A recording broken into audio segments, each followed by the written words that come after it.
Welcome to another edition of the 2014 NAIA Weekly Football Report. I'm your host, Alan Grossbach, alongside Chad Waller, coming to you from the NAIA headquarters in downtown Kansas City, Missouri. Now today on the show, Alan, we'll take a look at the top games this past weekend, as well as highlight some key matchups to look forward to this weekend in NAIA football.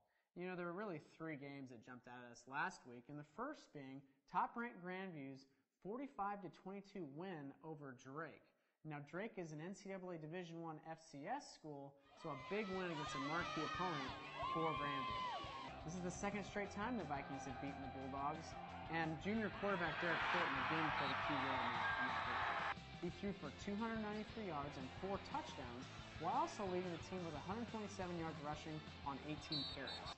Senior wide receiver Brady Rowland was Fulton's top target in the game, recording 7 catches for 155 yards and 2 touchdowns. Now, this receiving performance is the third best of his career at Grandview, and he's a 4-year starter, so a great effort there by Rowland. Defensively, the Vikings forced 4 Drake turnovers, including a 45-yard interception return for a touchdown by senior linebacker Adam Winnick, and this happened late in the first half. Again, like we said, this is a big win for Grandview, especially because this is the last time the two teams will meet here in the near future, as Grandview joins the Heart of America Athletic Conference next year and will no longer play a non-conference schedule. And like you said, it was a short series, but a 2-0 series win for Grandview against a Division I NCAA FCS program. What a great thing for NAIA football. Now we turn our attention to the Battle of Highway 55 between number 18 Lindsey Wilson and unranked Campbellsville, as this proved to be a thrilling contest and a high-scoring affair as the Blue Raiders held off a second-half onslaught by Campbellsville to capture a 44-40 win. Campbellsville sees an early 9-0 lead midway through the first quarter. However, Lindsey Wilson refused to stay dormant offensively. The Blue Raiders closed the half with 23 unanswered points, including 3 touchdown passes by senior quarterback Brandon Crescent on 3 straight possessions. The game would go back and forth in the second half until Chris Oldham forced a Campbellsville fumble that was returned 7 yards to pay dirt by Lindsey Wilson's Jeremy Golden. Now this win gives Lindsey Wilson the Highway 55 trophy for the second straight year, so a good start to the year for Lindsey Wilson. Agreed, and they start the year undefeated, sets them up well for a run at potentially a football championship series berth. Great win by the Blue Raiders.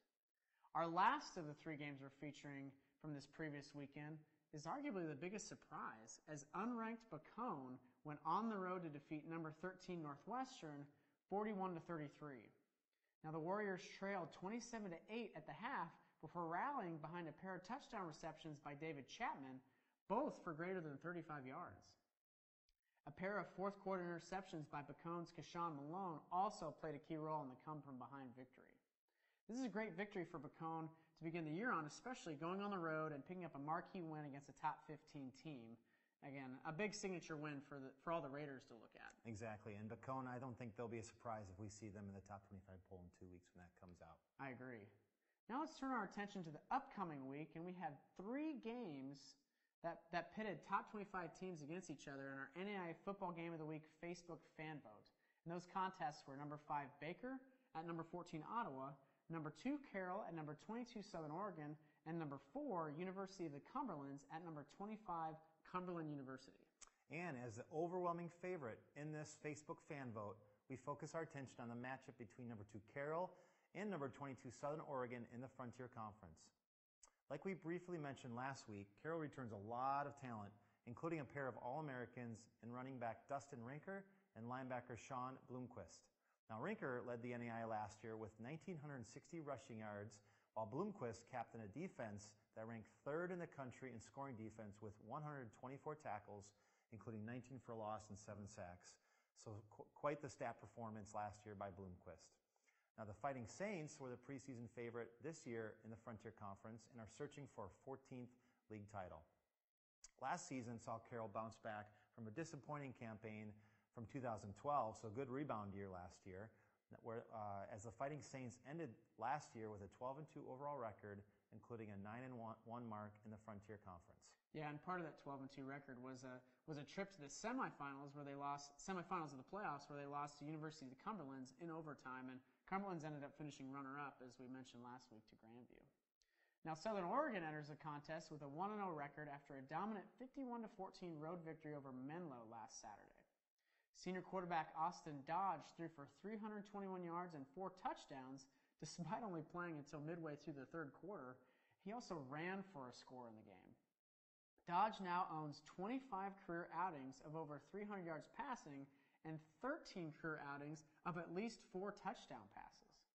With the performance, Dodge received his 7th career Frontier Conference Player of the Week award, and in my opinion, set himself up pretty nicely as a potential Player of the Year candidate. And you're going to wonder about their games this year, if he's going to play a full game, if Southern Oregon really dominates and gets ahead of their opponent, if he'll play 4 quarters, what his numbers will be like. You're right. They can surely put up video game numbers.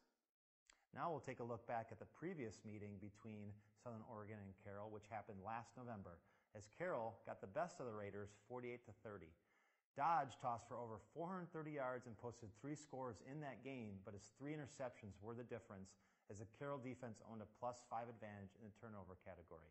For Carroll offensively, running back Dustin Rinker churned out 162 yards on the ground on 31 attempts, as he was a part of a team to finish with over 230 rushing yards. So that part of their offense, the rushing attack, will be again a focal point for them in this game.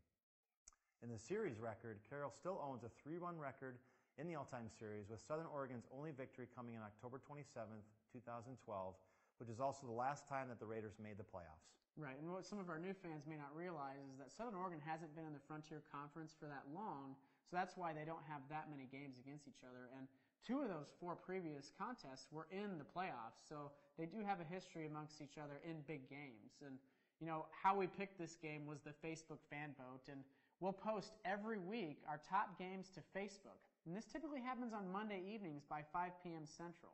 So be sure to pick your favorite games by 10 a.m. on Tuesday, and we'll have it highlighted in the show.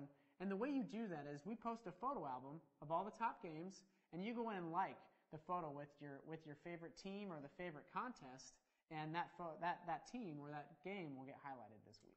Now, speaking of social media, we also want to hear from you as a fan, so post any NAIA football-related questions to our Facebook page @PlayNAIA, and we'll pick a few of your questions to discuss for the following week.